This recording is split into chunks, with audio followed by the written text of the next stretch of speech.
Vous êtes chef de projet et vous posez la question de ce dont vous avez besoin pour construire votre tableau de bord.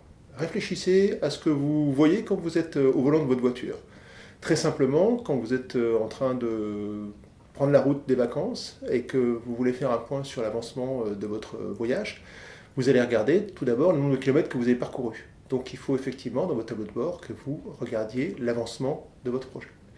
Deuxième point, vous allez regarder l'essence que vous avez consommée pour faire ce kilométrage parcouru, donc la quantité des dépenses qui ont été engagées sur le projet. Et puis vous allez regarder bien sûr votre jauge d'essence pour regarder si vous avez suffisamment de ressources et de moyens et donc de litres d'essence pour aller au bout de votre projet. Autre point sur votre voiture que vous pouvez voir, c'est évidemment la projection à terminaison. C'est-à-dire que vous allez regarder votre GPS et vous allez regarder combien de temps il vous reste pour arriver à votre point de votre objectif. Et puis aussi, éventuellement, est-ce qu'il y a des bouchons, des difficultés, donc des risques qui se présentent dans votre projet.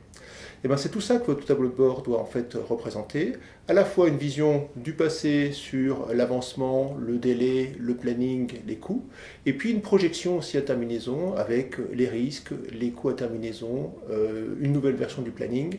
Tout ça avec l'idée quand même d'avoir quelque chose de communicant. Sur le tableau de bord de votre voiture, vous n'avez pas tous les voyants qui s'allument de manière permanente, vous en avez seulement un certain nombre. Donc, comme dans votre tableau de bord de projet, vous allez pouvoir mettre en place aussi un système d'alerte avec des voyants qui s'allument que quand c'est nécessaire.